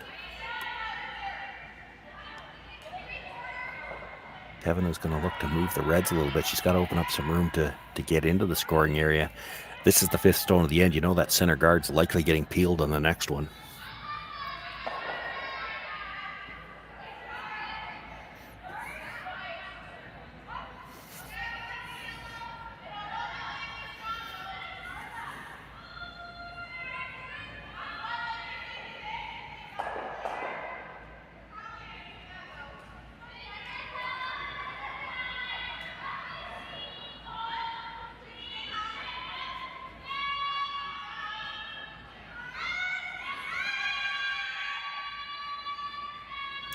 A lot of discussion here about what is the best way to go about this. They're looking to just try to tap, maybe move the red behind the tee line. Even if you're cold freeze at this point in time, there's still lots of time to worry about getting shot rock. You know the center guard's likely to get peeled on the next one. Well, they're going to try to move it. That ice, moving it, seems like that's plan A.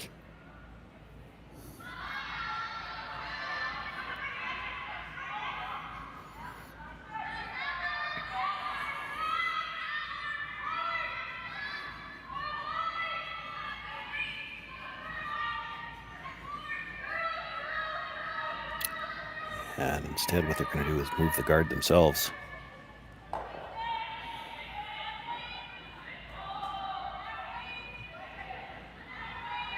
tightened up the ice as though they were thinking, let's move it for sure, and then really didn't throw the extra weight.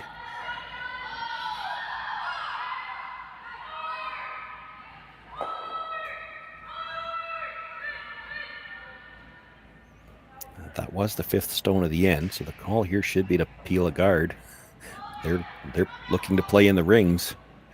She does want to break up that existing freeze, but the freeze isn't the danger rock right now. It is that guard.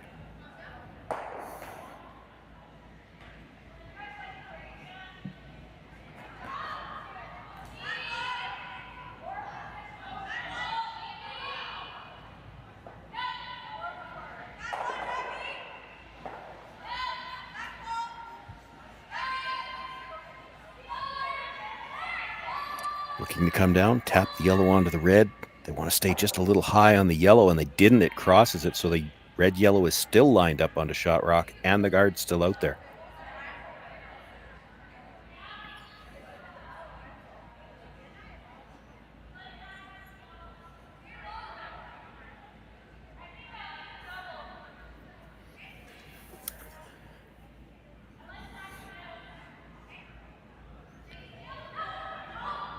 This is getting very interesting for Ashley Thevenot already. She's got the chance to play the double tap. She could save it for later.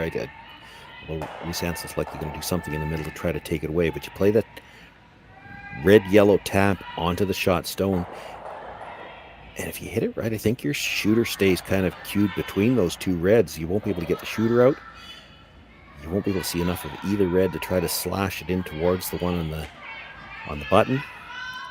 And of course, you still got the long guard.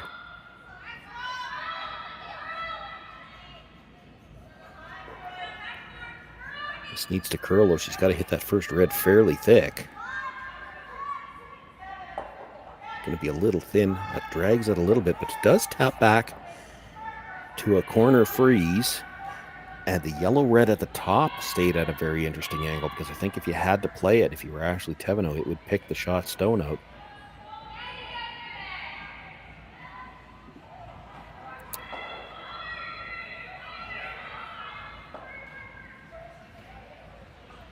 Reese-Hansen wondering about, can they get through the port, make contact with the yellow. Both the yellow and the red would fly. She does finally look at the peel. That's still the right call.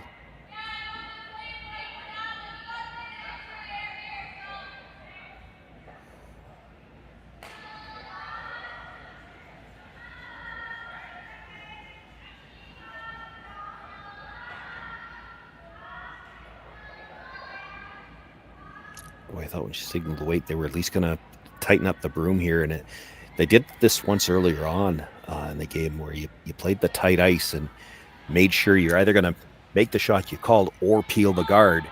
You can't miss it the other way. And in this case, she cannot hit the yellow-red combination. She's got to either hit the port or peel that guard.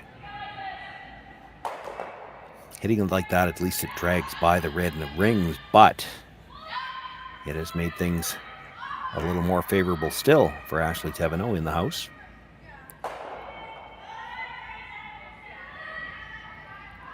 I think you have to throw the guard at this point in time, Ashley. I agree.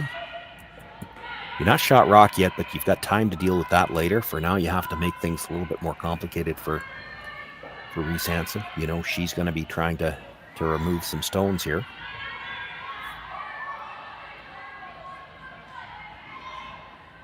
You guard this, you've always got a way to make shot rock. You could play the red on the outside into the yellow to get shot rock if you had to. And Reese-Hansen can't do anything with that rock over there.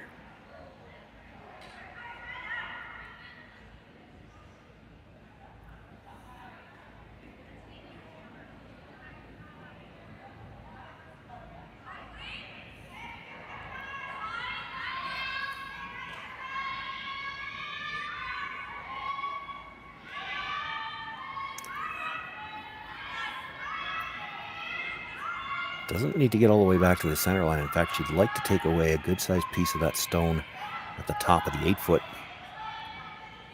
Well, that's really well done. Came up just enough to close the port. Can't get directly to shot rock. Can't get to that stone in the top 12-foot thick enough to try to run it into the 2 and the 4-foot. Reese-Hansen now will finally have to try to play a peel on the guards. She'll try to look to get 2 of them.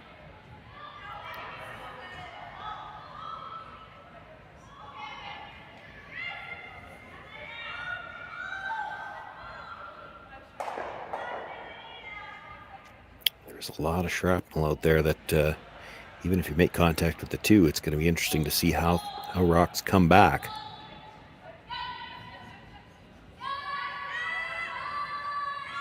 It's closed.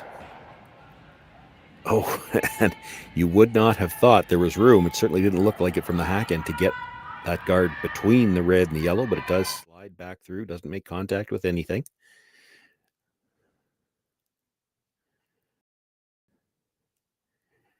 Nice shot here.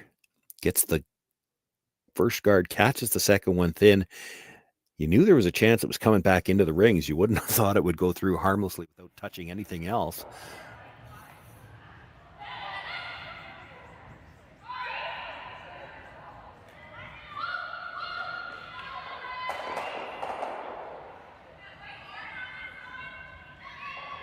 Can't guard both anymore. So you really have to guard the second shot stone. Reese-Hansen will have a decision to make. Do you peel a guard again?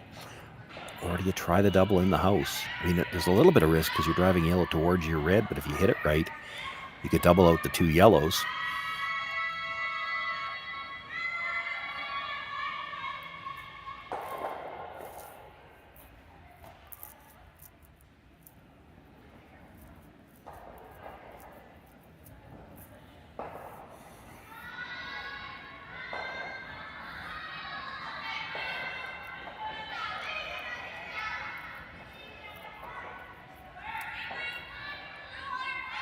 Just a firm clean most of the way down so far. Now they're looking to get it to curl a bit. She wants to get back to the center line.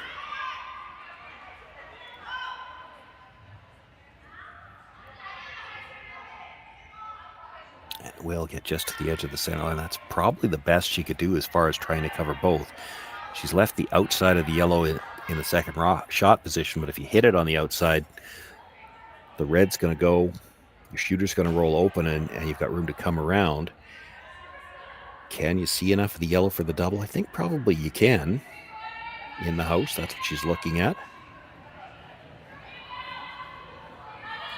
You probably can't see enough to hurt yourself. You'd have to hit it right, just about right on the nose to miss the second yellow and take the red.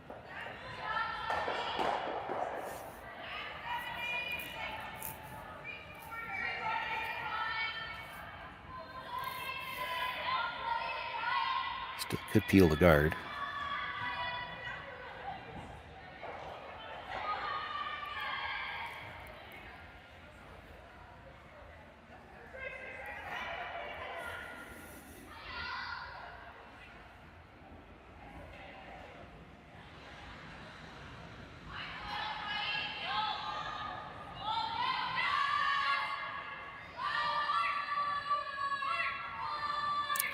tight iced it, I think. They were looking for the either or, and that's what they get, the peel this time. Never anything wrong with peeling a guard in these situations. Down to skip stones now. Ashley Thevenot, with second shot rock, has to try to figure out if there's a way to steal, and if she moves those rocks in the house, does she give Reese-Hansen a way out? That last guard that was played was pretty well as good as you could do to try to take away both shots, and it still left a chance for the double. If the double's made, you may not have a chance to steal at all.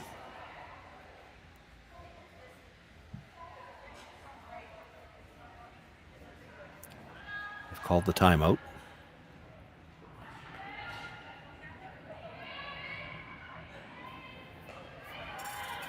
Coach Susan O'Connor down to the other end, and I think one of the options they were talking about is play the tap back on the yellow at the top 8 foot, more or less straight back. Let her take one of them as long as she can't take both. You might have something that you can bury with.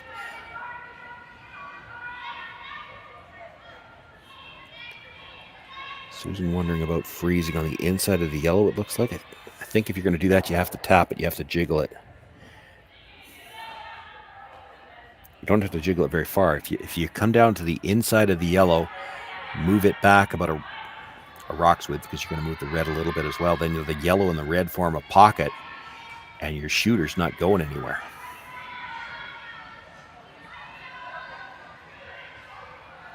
Boy, I don't think you want to move it that big. I saw an indication moving try to move the yellow to the back of the 8 foot. I don't love that.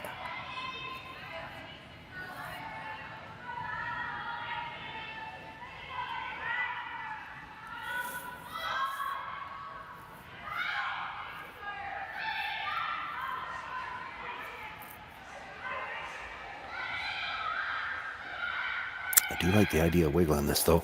If you create a pocket with the yellow and the red and leave it in a spot where your shooter can't leave, and actually because the Yellowstone is on the center line, you still might be shot after you wiggle it.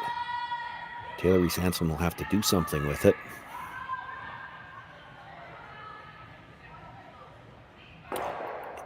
If you sit in a good spot, I don't think there's any way she can do anything where you're not still shot rock. She's going to have to wait. She's going to have to play something so that she's got a way to get the top one out after that. This is all about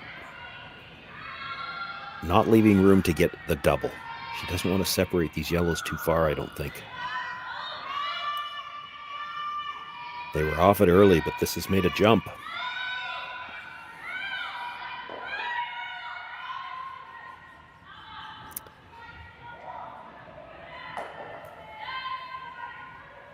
Oh, that's really good. She moved the red, moved the yellow. The yellow is shot rock. Reese-Hansen's got to make a play on something, but it's going to be really hard to get the shooter out. She's looking at possibly playing the triple, so she'd have to play the stone in the 12 foot onto the 2 and the 4. This is a great result for Ashley Thevenot. Take one more look at it. The critical part isn't even that she got shot rock, but she did. That's a bonus. The critical part is Reese-Hansen doesn't have... I'm not sure she's got any way to get that stone out of the top of the 4 foot. Even if she plays the yellow into it, she can get 2 yellows, but that one is going to jam and stay on the button, and you're going to have a chance to guard it and perhaps set up the steal.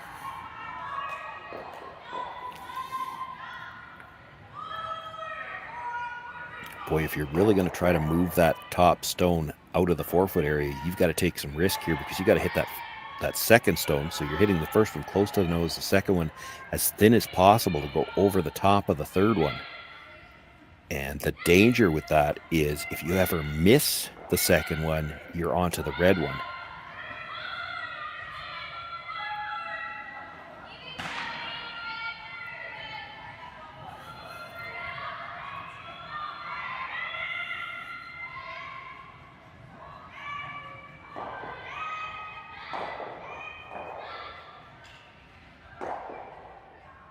Basically, I think you're just trying to make a double on the yellows. The top one and the back one will go. The middle one's going to stay in the button area, and that's just to force Ashley Thevenot to throw a guard where she really is not going to have a chance to steal more than one.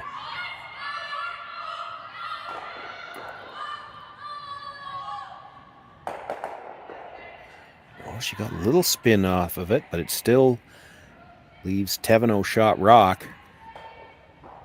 I think.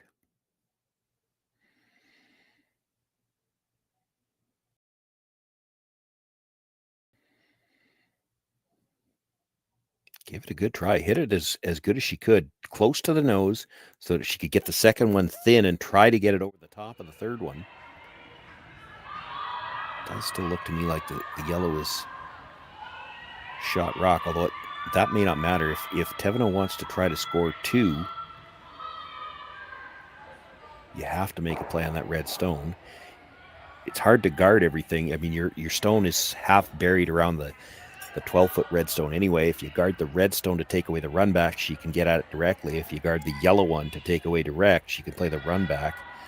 So maybe you need to sit 2, and then if you're hitting that one, which way do you want to roll?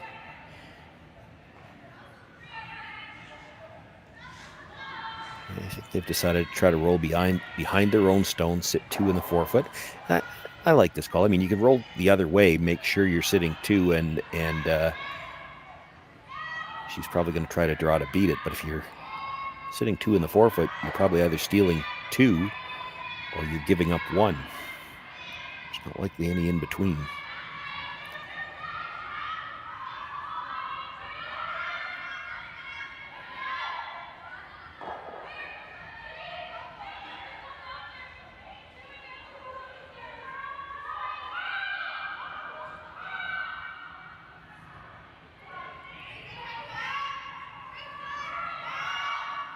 Pressure's indicating the weight might be down a bit. You don't want to sit right there. That's not going to be a problem. They're not rolling behind the yellow. They're going to have to go just to hold the shooter. She makes the hit. Holds to the outside and rolls a little too far. Well, now Reese-Hansen can see 3/4 of that stone in the 4-foot.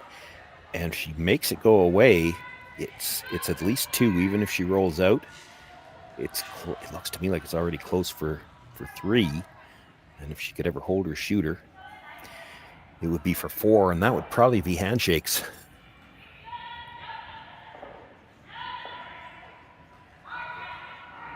And then you could go sit behind the glass and scoreboard watch along with the rest of us, because it does look like 3-1 might not be even guaranteed a spot in tomorrow morning's playoffs. It could come down to draw to the button. What a tightly contested event, 24 teams.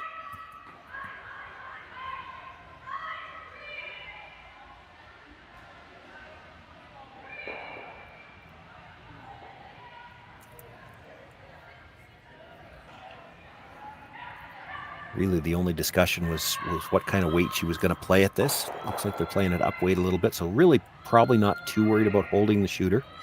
Just make this yellow go away. You know it's at least 2. It's close for 3. Well, you hit half a rock, you're close to making the double on the yellows, which would still be for 4.